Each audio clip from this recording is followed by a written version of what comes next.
say, just this is such an exciting group of people, of people that are passionate about these issues, and it's a real pleasure to join you in considering maybe how things might go forward, right? So we have this afternoon a panel on countering expectations.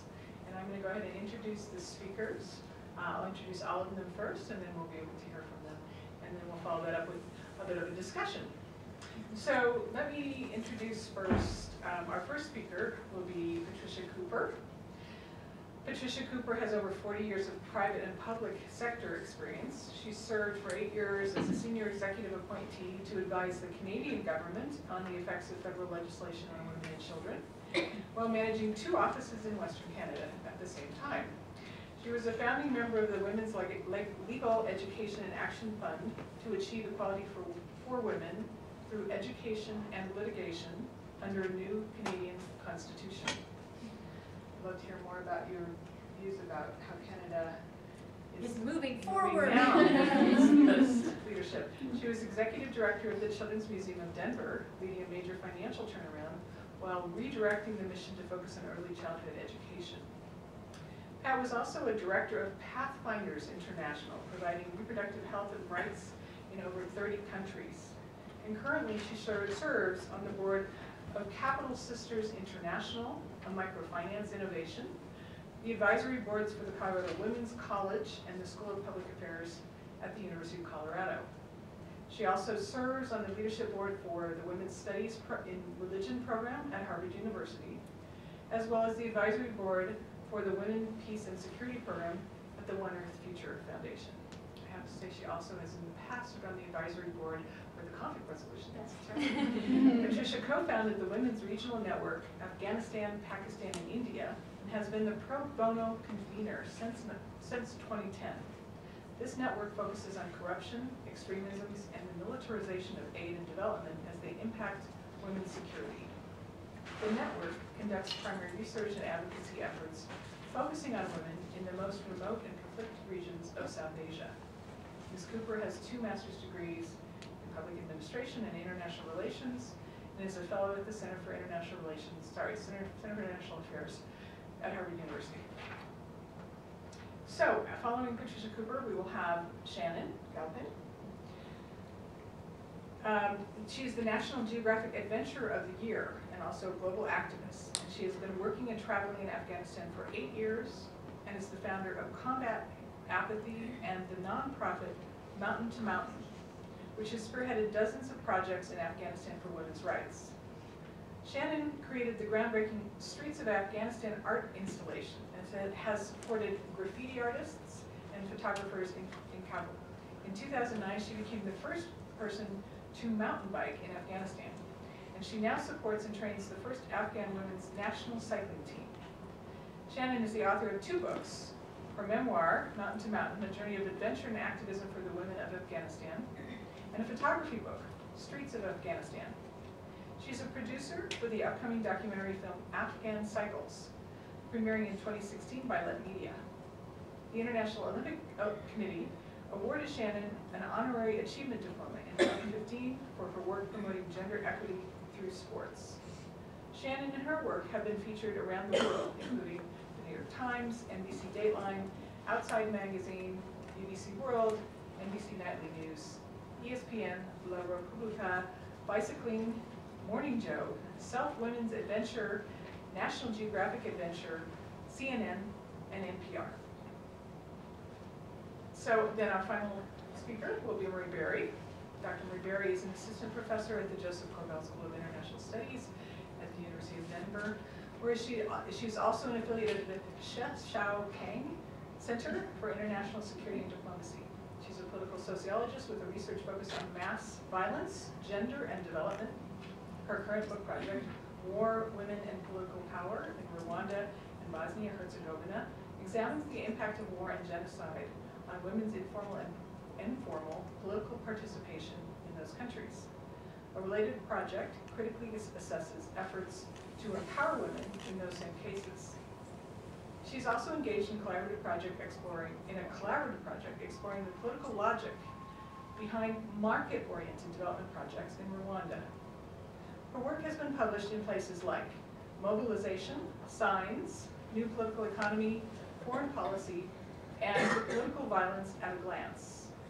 She has received several awards, including the 2015 Best Graduate Paper Award from the American Sociological Association, from their Human Rights section, and also the UCLA's Charles E. and Sue K. Young Graduate Award, which is the university's highest all-around award for a graduate student. She completed her PhD in sociology at UCLA in 2015. So please join me in welcoming our panelists.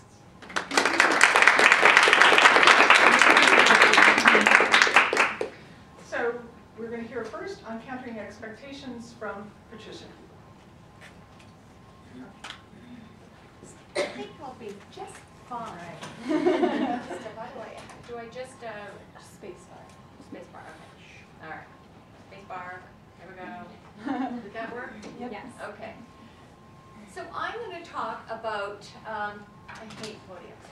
I'm just going to talk about positive things that can happen when you have passion. So I was invited to Julie's class the other day to speak to the undergraduate class on advocacy, and I asked them how many of them had ever actually been to a march or written a letter to a member of the legislature. And of course, I think we have a generation that hasn't really participated in an advocacy way about things you really care about. So I'm just going to take you back a little bit because I think it informs how you bring about change. I was the conscientious objector. I was a Canadian, but I came to the United States.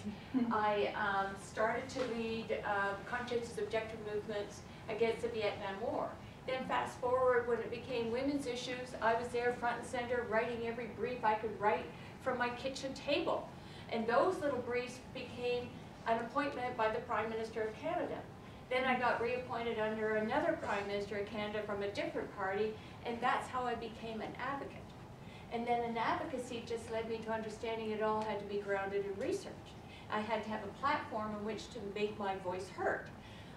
So when we had the fall of the Taliban in 2001, was it 2001? Yes, 2001.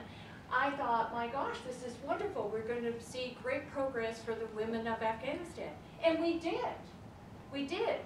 But fast forward, about 2010, we discovered, was not yet in the New York Times, that they were negotiating with the Taliban. No one knew that except my friends that were based in Kandahar. So I thought, well, that's not right. That's just not right. They're going to go backwards. So I put together a group of friends that are here in Colorado, and this is a Colorado story. We all became very, very concerned, and when it was the World Affairs Week at CU, we decided to have a lunch with all the women around the peace and security field, bring them in, and say, what can we do about the women of Afghanistan? We have got to step up. And those women actually didn't care too much. So the three of us went forward and decided, well, if we're going to do something for the women of Afghanistan, we better also include the women of Pakistan and India into the discussion. So that's how we formed the Women's Regional Network. And in the end, we did a whole analysis of civil society organizations in all three countries that serve women and children. Huge binders. I think we could have sold those binders. But then we began the dialogue of sending out emails for a listening tour. With unfortunate things that happened, the two of the women I was to do the listening tour couldn't join me at the very end. So I did Afghanistan, Pakistan, and India by myself in 2010 to hear, first of all, 5 questions. Would a network be of value to the work you're already doing for women and children in your community, or would it take away from that work? So the answer was no, it would be of value. Well, if it's of value, what is it you would like to address? And they chose unanimously, different days, different months, different countries, they all chose corruption #1. They wanted to address corruption. Shannon will tell you a corruption story. Then they chose extremisms, and they said, so I said, well, where do you want to meet? They said, we'll meet in Nepal. I said, should we include men in this discussion? Yes, if men can make a positive difference in women's lives. And who should we accept money from? Well, we weren't going to take money from government. So we formed the network, launched it in Nepal, grounded it in an annotated bibliography, to look at what was out there in the way of extremisms on women's security, corruption on women's security, and of course, no surprise to any of you that study this, almost zilch on corruption as it impacts women's security, especially in this region of the world. So we then moved forward, and that's the story I'll just do. All right, so that's our planning meeting. You can see there's two mothers on both sides with little girls. Now these women came together and did not know each other. And if anyone, I think Tamara would probably really appreciate this story. Because if you bring women together, especially when one of them, the woman that's on this side, she here, her father was mayor of Kandahar and had just been assassinated just a little under 4 weeks from when we met in Nepal by the Hagwani network out of Pakistan. So she arrives with her only child, a little girl. This woman comes from Tripura with her little girl, and they're 2 days apart. Now these women innately have a distrust of each other. Pakistan, India, Afghanistan. But by bringing these little girls, which was just a fluke, into the discussion, they didn't join our meetings, but they joined all our meals, and the whole thing broke down, and they began to bond in a very important way. And, you know, Tamara, I could really tell you another really important story about bringing conflict groups together and how they bond. So we started off by discussing what it is we wanted to add. So they were women from these various walks of life, researchers, academics, entrepreneurs, and of course they're being supported financially by women internationally. So there are women from Canada and the United States who put up the money for this meeting. Does that work? What's happened there? Space bar again? Is coming up? Yeah, push the space bar again. There we go. There we go. Oh, I see. So you can hit space bar each time. Yes, each time. All right, so they decided then, because they were focusing on corruption and extremisms, that they wanted to add militarization of aid and development into the discussion. So it now became 3 focus areas. They wanted then to focus on women in the most remote and conflicted regions of their 3 countries. So that was the big kind of branding that took place suddenly within this network. Was most research that a lot of you read, and it comes out of a lot of universities in the United States, are a PhD student who runs into Kabul, interviews 20 people, comes back, writes a 3-month paper and publishes it, and everybody goes, check. But for them to go into the remote, conflicted regions, that is very, very rare. So when you read a study and it says how many, look at your methodology, look how many, where did they come from, what were the voices. So these are the voices of the literate and the illiterate. They're the voices of housewives, students, teachers, small entrepreneurs, rural and urban. So we started with this process. The idea was to make survivors of conflict and their experiences and their policy recommendations visible. We held a number of these kind of conversations in remote parts of Pakistan. In Pakistan, we chose the province of Baluchistan, which many of you may not know, but it's a very conflicted region of Pakistan. Got huge ethnic diversities, it's got religious internecine, it's got rivalries, it's very, very complex. And then the Swat Valley, they chose the Swat Valley. And it's not as complex, it's really just the army versus the Taliban. So this was trying to get at the positive aspect of some of these voices that we were collecting, were women who were kind of reaching out, trying to do what they could in a very difficult circumstance. So this is just a quote, just to give you a sample. Oh, what's happening? Yeah, it's skipped ahead. Okay. Back there.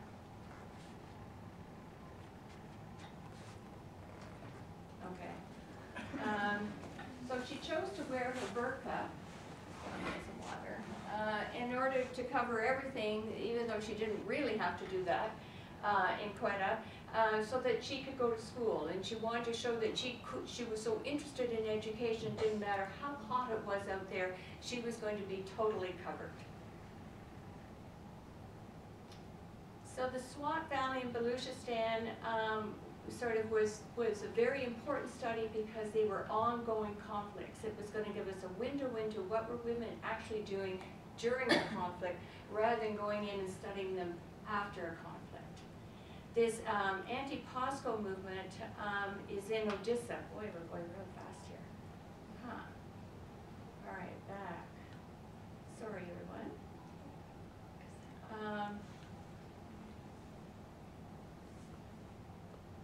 You know, you should never do a PowerPoint. It's on a timer.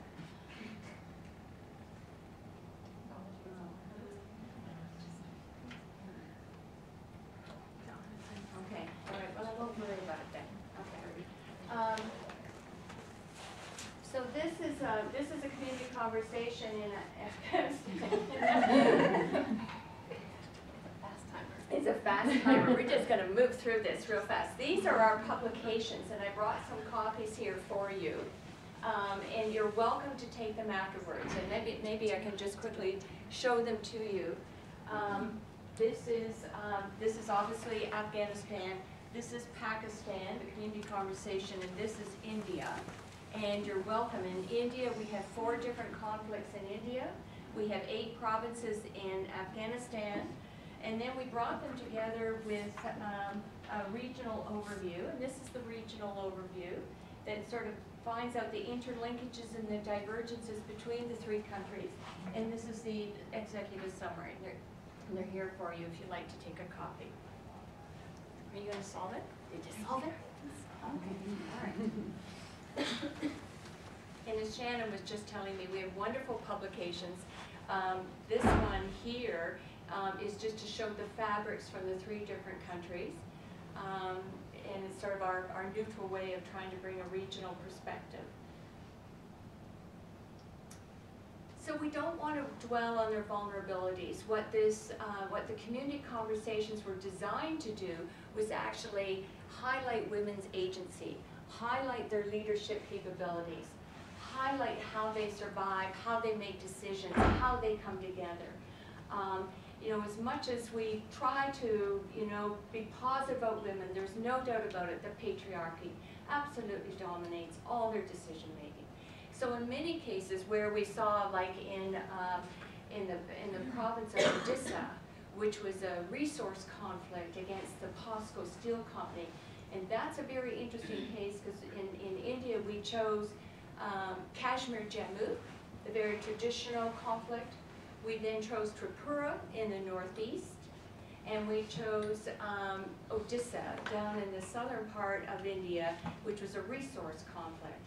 And there the women were fighting to maintain 1,000 years of livelihood, 1,000 years of traditional farming, timber, hunting, fishing, that had been given by the Indian government to the POSCO Steel Company of South Korea for 30 years. So the women there were totally illiterate, but they picked up on a tactic from the women in the northeast part of India, which was to take off all their clothes and confront the Indian army that way. Now we talk about whether that's a positive tactic or a negative tactic. It's a negative tactic from the patriarchal point of view because it's women's body that obviously brings shame and honor to the family. And they use it as a tool in the livelihood. But fast forward, you go to Afghanistan. Well, let me just stop there for a minute. Not get ahead of myself. So we find when we're talking about corruption, We understand how it now, through these documents that we produced, how it intersects with militarization, insecurity, patriarchy. And then, of course, when those get put into the pot together, what ends up happening is you have a complete culture of impunity, and the experience is very poor access to justice for women. I'm conscious of my time. I want to get to the positive aspect of this. So the women in the network are women activists in their 3 countries. And when we collected this first round of community conversations, we went to Washington. We met at the highest levels of the Pentagon, the National Security Council, the Armed Services Committee, the Foreign Relations Committee, and you know, we had great response, and then we decided, is it 3 minutes? Okay.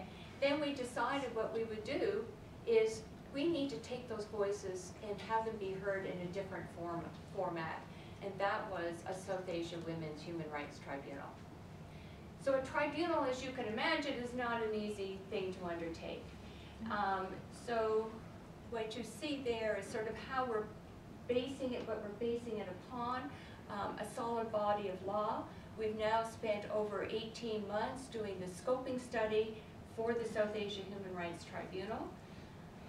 This is one of the women that was studied in the province of Assam, back in the northeast part of India. She's been in an IDP camp for 26 years. This was the study I was telling Shannon. We couldn't get into Kunduz because it's been taken over by the Taliban, became very violent, so we started to study women from Kunduz and Helmand in the IDP camps on the outskirts of Kabul. This mother here with the baby in her hands, the next week had sold the 2 daughters that were on the right there because she needed medical supplies for her younger children. So that's the kind of situation that we find in a lot of these IDP camps. So moving forward, we decided we're going to create a legitimate platform. In order to do that, we had to bring in the leading human rights lawyers in the 3 countries, the people who are heading up the human rights commissions, ex-Supreme Court justices, and we did that in Sri Lanka about 2 months ago to really discuss what the body of law is, what the secretariat would look like, the structure for going forward to do a tribunal. And you can see this is a picture of bringing our little group together in Sri Lanka. Again, we're doing this with no government money. It's all private donations. The body of law will be based on UN principles for how you serve IDPs, international humanitarian law, of course CEDAW. There's the Peoria Conventions. There's a number of conventions that we're going to be able to bring into the discussion. And that's it. That's the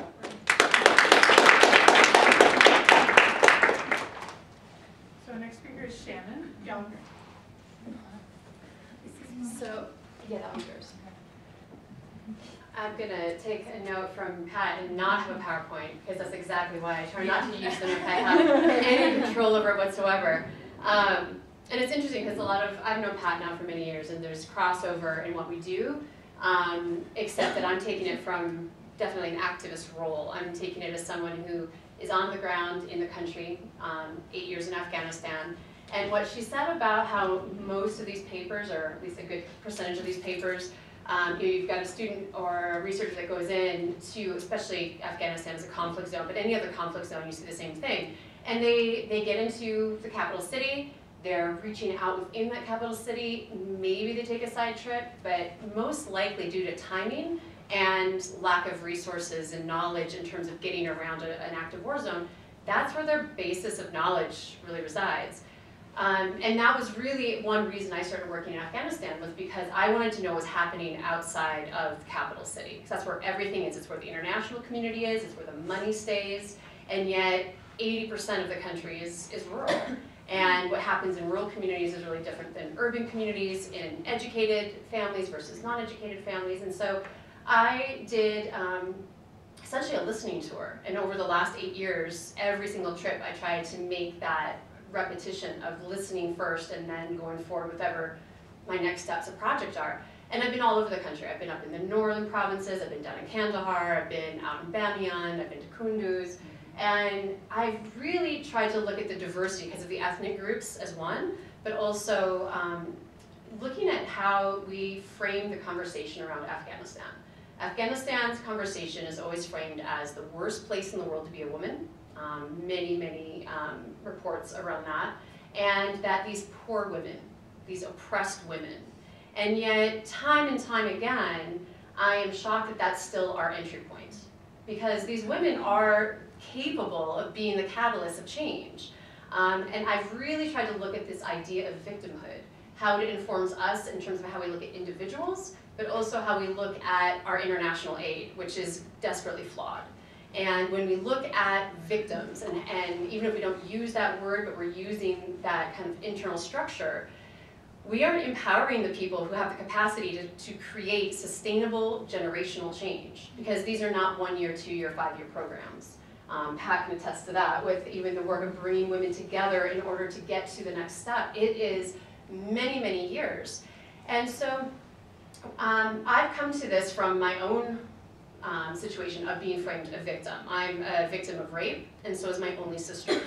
And so the biggest fear I had would be that I would be labeled a victim and I'd have to live with that for the rest of my life. And that would be what defined me. And I see the same thing of how we approach international aid. So I came at this as an activist. I'm kind of the anomaly of the group because I'm not an academic. I'm not living in academia. I'm coming at it as an activist on the ground, sleeping on floors with Afghan families in rural communities. And what I started to do was, my entry point, which is when I met Pat, was kind of a look at some of the more traditional models. You know, built a school for the deaf. I worked in several women's prisons. I did computer labs in girls' schools in rural or in urban areas, and did really remote drops of school supplies at mountain villages that they just didn't have enough supplies for their kids. So very kind of traditional modeling, while I was continuing to listen and travel all over the country. At the same time, what I discovered in Afghanistan is it's one of only 2 countries where riding a bike, if you were a girl, is not a possibility. Saudi Arabia, up until recently, it was actually on the books illegal. You would go to jail if you rode a bike. And the whole region, it still has a stigma and a taboo in many of these areas. Iran, I have a dear friend who's a pro snowboarder in Iran, and she got arrested riding a bike, even though it's not technically illegal. But just the police harassed her. And I was curious about how we see throughout Southeast Asia and throughout Africa how bikes are this catalyst for change in rural and urban communities. It provides access to education in rural mountain communities especially, but it's also access to healthcare. If you can get midwives on bikes, they can access their community better. And what we've seen in Cambodia in particular, because they've been doing some research, is that when they delivered bikes into rural communities where girls were primarily walking to secondary and usually secondary school, there were almost epidemic proportions of gender violence. When they dropped bikes into these villages and enabled the girls to ride, they saw the gender violence rates dramatically shift and drop. Because all of a sudden a crime of opportunity wasn't so easy. It's much harder to grab a girl on the bike. Not impossible, but you're gonna think twice. And so I started riding a bike when I was in Afghanistan, all over, and which seems like, you know, maybe not the first thing you think of when you go to a war zone, but I was fascinated by the role that I could embody as a foreign woman in Afghanistan. You were considered an honorary man. You were getting access to the men as an equal, who are those gatekeepers. You have to have the buy-in of these men in some capacity, even if it's the back door, so that you have sustainability with the programs with the girls and the women when you leave. And because I'm a woman, I have full access to the women. And so you soon learn those sides are vastly different in what their priorities are, what their access points are, and you know, what they need and how they think it's sustainable, what will be allowed once, you know, that we leave the project. And so I realized that I could kind of cross this gender barrier, and so I just started riding my bike in different communities, different provinces, whenever I was in there just to do my normal work. As a foreign woman, I wasn't offending anyone. I was like, you know, the circus act, like the bear on a unicycle juggling chainsaws. I was the curiosity, which brought the men into the conversation of totally side of the road, informal, authentic conversations about who I was, who they were, what I was there to do, what was the situation in their communities? What did they need? What did they think they needed? And then time and time again, I'm bringing around, do any of the girls in this community play sport? And this was urban and rural, communities. Yes, often it was soccer or it was volleyball. It could be done in a closed, behind closed walls. Would you like a girl ride a bike? No, never, never, never, never. It's just not our culture. And what comes down to is the bike is considered culturally taboo because it's obscene to straddle a bike seat. And there's still the fear in Afghanistan in particular that it will take away your virginity. And that is really at the crux of a lot of it. That's why sometimes mothers are even more petrified of their girls riding bikes than fathers. And yet, over about 4 or 5 years of doing this throughout the country, and while I continued to do my more traditional work, I was getting more and more exposed to the urban communities and started working with the graffiti artists, the photographers, the activists, and the athletes. And there's a boxing team in Kabul. There's a Taekwondo team. I think every Afghan girl should have to go to a boxing team. I think that's fabulous. But there are sports, and they're building underneath the Afghan Olympic Committee, but obviously no cycling. Like, that's just totally, not even considered a sport. And I started focusing my work more and more on these voices, these women who you could say have been oppressed. They have been fighting their whole lives. Many have been assaulted. Many are, verbally assaulted every day walking to school or walking to their job. And yet they are these pillars of strength. They are the most resilient. And I think that we forget that people who are victims are actually survivors. If they're still here, we're survivors. That means that we have a stronger backbone than we had before whatever happened to us. And when we look at international aid and how we have the conversations with the subjects that we're in these countries to work with, which is often how they're portrayed, we have to remember that they've survived so much. Every family in Afghanistan has survived conflict, violence, war, personal threats, rapes in the family. So they have that strength. We just need to empower them to have their own voice and somehow having a platform. You need to have then start building that platform underneath them so that they have a place to use their voice and for their voice to be heard. So that's why I started working with the graffiti artists and the photographers, because they, art is inherently revolutionary. They are the ones that are bringing their voices to the streets in really wild, in your front faces on all the concrete blast walls that surround Kabul. And by finding interesting ways to infiltrate the conversation with corruption and women's rights. Those are the two main things that we see over and over and over again.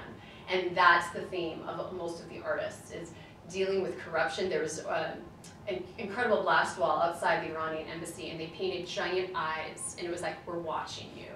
And there's an incredible street artist, Shamsia, who you could look up. There's tons of her work on the internet. Giant murals of women in bluebird blue, in various burqas and without burqas, and all of her stuff is around the power of voice and the power of women.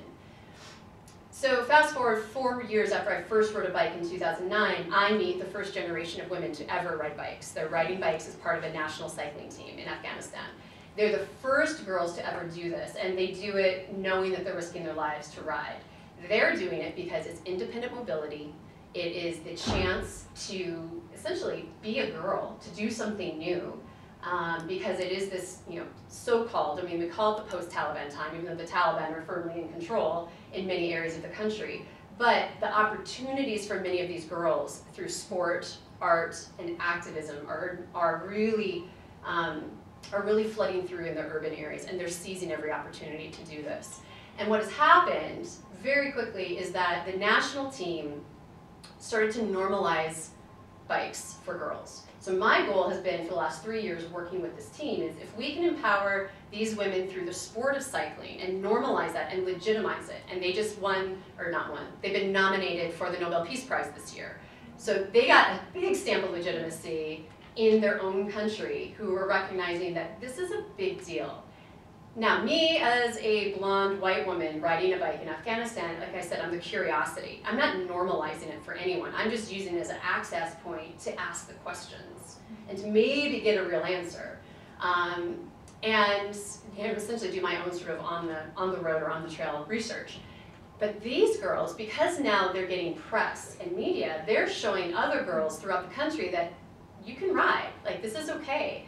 And time again now, when I've ridden bikes with these girls and we've gone training, what you see is when men or young men in particular, or boys interact with them, almost all of them say they're going to go home and teach their sister to ride.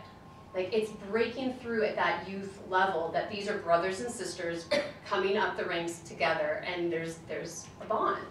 And so while they do risk their lives, they have been, you know, harassed and attacked and all the things that Afghan women have to deal with, whether they're riding a bike or walking to school, they're normalizing the idea of independent mobility and freedom. At a grassroots level, bikes are accessible for everyone, they're affordable, and that means that you can start to bring real change into some of these communities through something as simple as bike. That's it.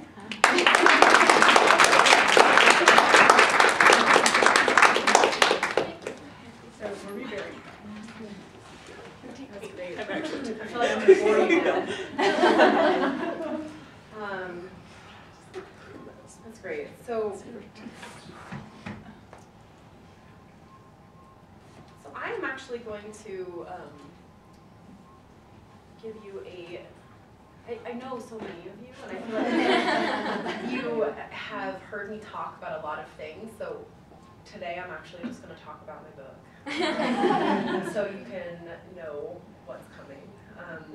But really, it fits into this panel and the whole symposium that Court's put on this year really well, because what I was motivated to do when I went off to get my PhD 8 years ago was to push back on this idea that war is always disempowering for women, and that the victim identity was the identity through which we should be doing work in post-war countries. So let me start talking today with a story. There was a woman named Ignatine Nyirakundo who was a young housewife living in the south of Rwanda in a town called Vianza in 1994. She was about 25 years old at the time, and she'd recently married and had a small child. When the genocide broke out exactly this week, 22 years ago in Rwanda, Ignatine's husband and many members of her family were killed. She found herself alone after the violence. She found herself hungry and homeless and without people to help her, and she felt like she was forced to survive her basic needs. Right? As she put it to me in an interview, to move forward wasn't a choice, it was an obligation. Either you do it or you die. Either you provide for yourself, for your children or others, or you die. Soon, Ignatine found other widows in her community that she began leaning on for support. She eventually found work with a small local organization that was caring for orphans, and before long she actually got a job with UNICEF. Then she went back to school. And today, Ignatine sits in Rwanda's House of Parliament, the lower house, which boasts the highest level of women in parliament of any country in the world. And so the story raised in my mind a bigger question. What is the impact of war on women? And more broadly, how does mass violence impact societies in the aftermath? You know, as I mentioned, and as other people have talked about, the destructive effects of violence are very well known. We know how war has a negative impact on women, you know, how war negatively impacts women. Oh wow, it's coming out slow. And we know how war is both psychologically and economically devastating for many people who live through it. But we also know through social science research that war is a period of flux. It's a period of rapid social change in which gender roles and political institutions and other laws and norms can be reimagined and sometimes reconstructed. And so this is sort of where my research comes in. And again here, this idea that war is not only destructive but can also be transformative is very, very central to the theme of this panel on countering expectations. There's a lot of literature on this, on how war impacts individuals in both positive and negative ways, also on how war can impact states and political structures, but I'll skip a lot of this for now. There's also a lot of research on how war can impact gender roles, and again, I won't kind of get into that because it gets a bit boring. But what I try to do in my research is to build on historical institutionalist research that looks specifically at war as a catalyst for social and institutional and political change. And I try to bridge that with an intersectional feminist approach to looking at how war can also recreate and reimagine gendered power structures. And I do this through two cases in particular. So Rwanda and Bosnia are the cases in which I've done extended field work.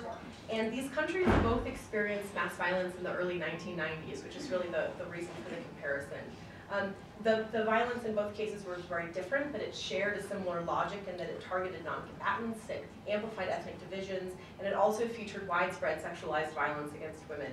So of course in Rwanda, as you well know, a genocide and a civil war occurred between 90 and 94.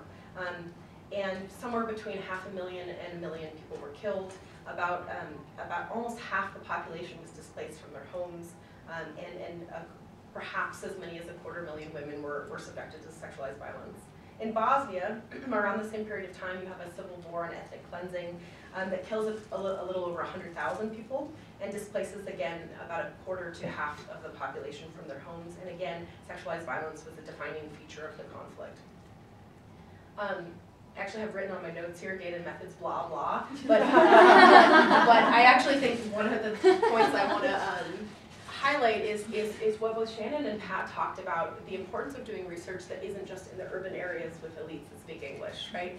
So coming at this from a more kind of intersectional methods and design, I was really interested in looking at how war had transformed all Rwandan women and all Bosnian women's lives. So I looked at political elites, I looked at women that were in the NGO and civil society sector, and then I also looked at these quote-unquote ordinary women who ranged from housewives to sex workers to vegetable vendors to people that were farmers, things like that.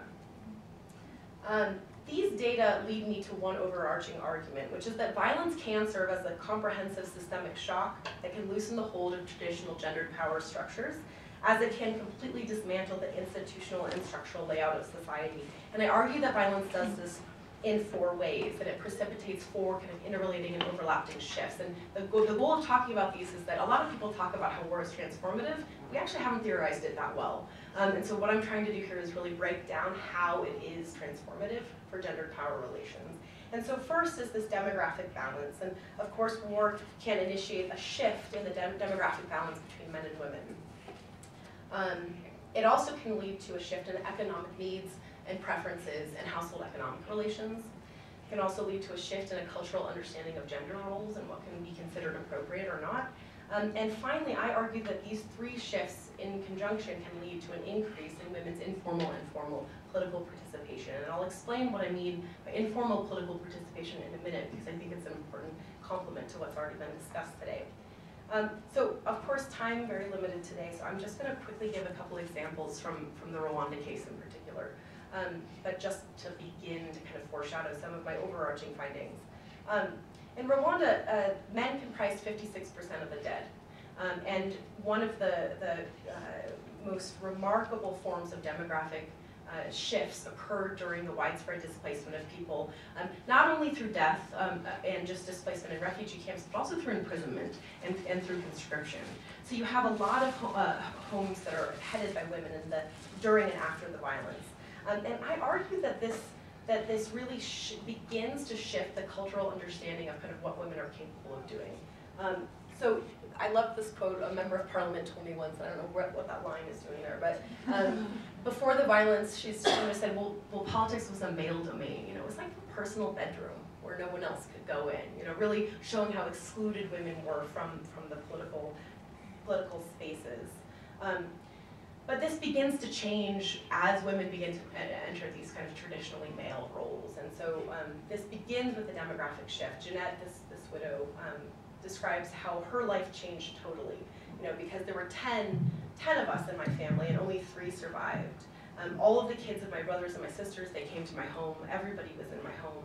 I can't imagine how we survived. And of course, this kind of urgent need to care for children that are not necessarily your children requires the kind of, that you seek assistance from other people, that you seek assistance from community organizations, from humanitarian aid organizations. It also requires that you begin to kind of be creative in a lot of the solutions in a lot of, your attempts to actually find food, water, shelter, healthcare, and other sort of basic material needs.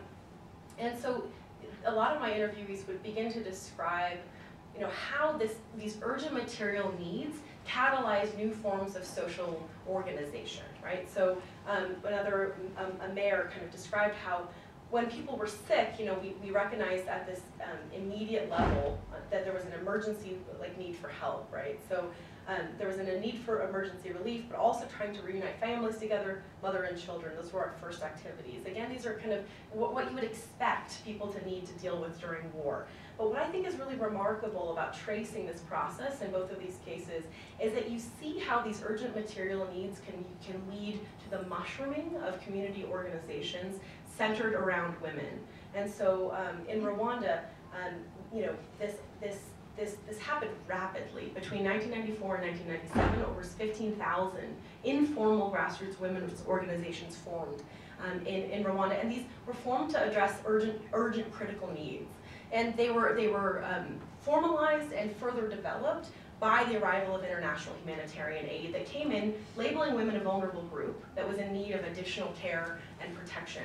And there are a lot of problems with this, as I'll get to in a minute, but what this humanitarian aid did do is begin to sort of actually incentivize the formation of leadership structures within these groups, because a group could apply for international funding if they had a president, a vice president, a mission statement, and some sort of charter that actually formalized the organization. And what this did is women who were farmers or teachers or housewives ended up actually with these formal leadership titles within these very grassroots organizations, partly as a result of reacting to the arrival and availability of international aid.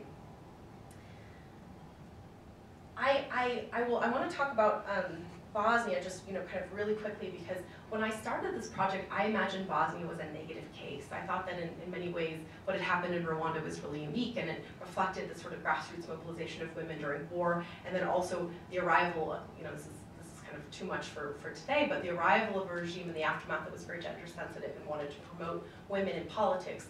And so did, and so that's how you end up with this really high level of women in Rwandan politics today. And in Bosnia, you don't see the same level of women in politics by any stretch of the imagination. And in fact, there's still a very kind of patriarchal political culture and political discourse that is very kind of dismissive of women's power. But what I actually found was that in Bosnia, women had actually organized in very similar ways to the way they had organized in Rwanda around these urgent material needs. And the formation of organizations to address these urgent material needs was in the same way sort of formalized by the arrival of international aid, which again created these sort of this blueprint for leadership at the local level.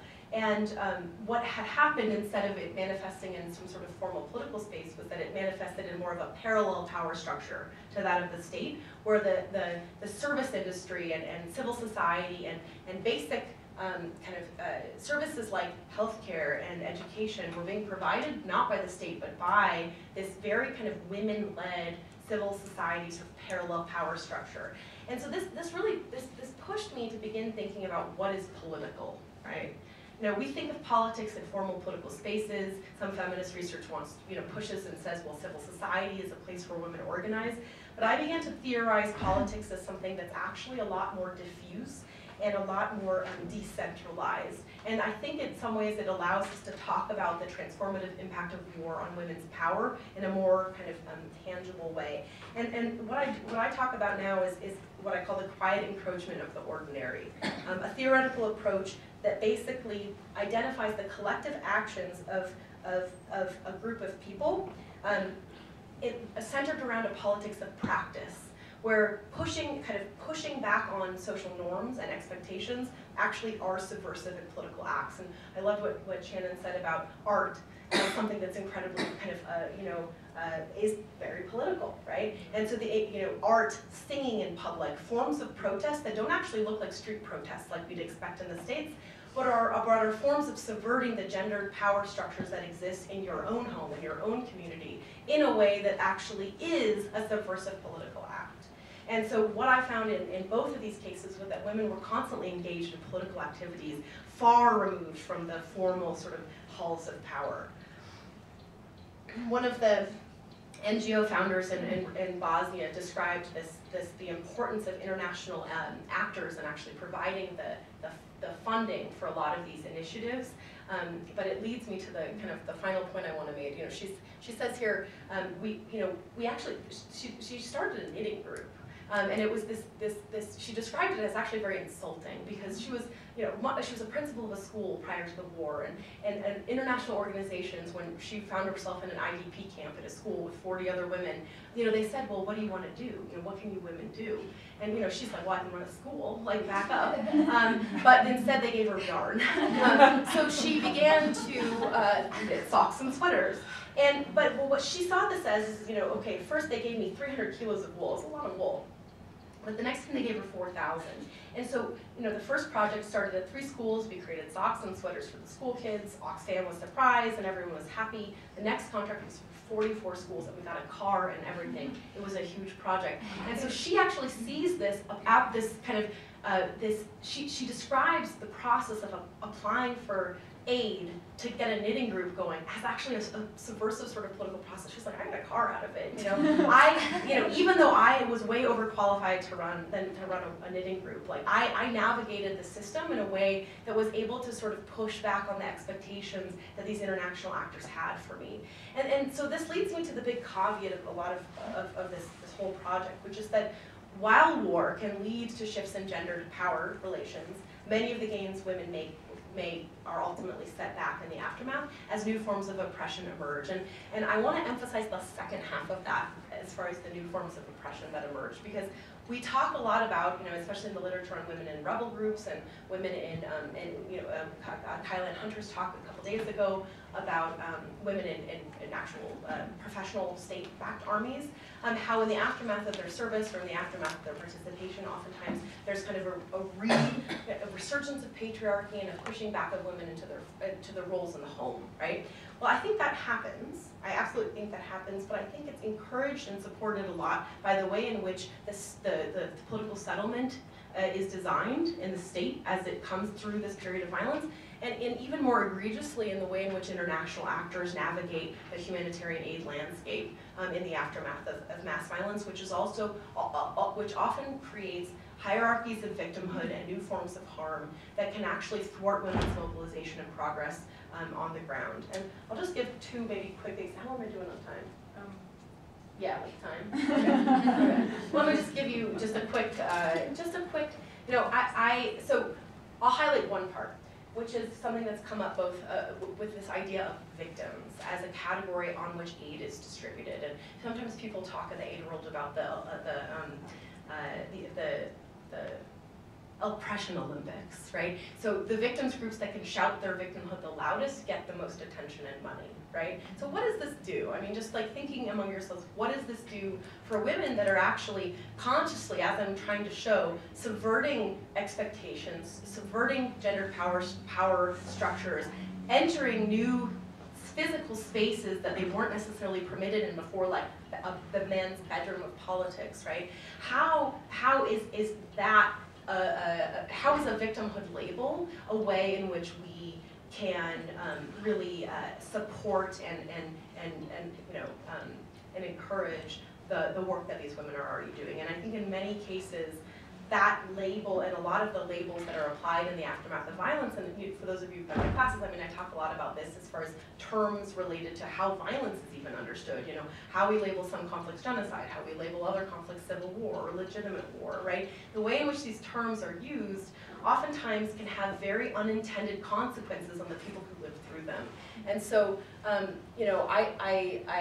think in Rwanda, it's a really difficult case because you see this tremendous progress of women in politics, and yet at the very same time, the rights that have been extended to women and the quote-unquote political power that has been extended to women has actually created new hierarchies of victimhood, further divides between women of different ethnic groups, or even divides between women of the same ethnic group, and created sort of hierarchies that have allowed some to have that political power at the expense of many, many others. And I think, when we think about how we do aid in the aftermath of violence and how we do these empowerment efforts, I think we have to be very critical of that process and of how efforts to do good can unintentionally create new forms of oppression. And I'll basically leave it on that really depressing note. That's usually how I go. But just kind of to summarize, I mean, this is again skipping a lot of things, but to summarize that aid isn't neutral, at all after periods of violence, that international legal instruments are not neutral. ICTR and ICTY have done a tremendous amount for promoting justice in the aftermath of these two countries, and it also created hierarchies of victimhood that have allowed, I think, new forms of oppression to merge, and that pro-women empowerment projects are not neutral as well, and oftentimes they can privilege certain women over other women, right? And I'm not even I'm gonna skip that What Can We Do slide just because it's more uplifting than no, I'm just kidding.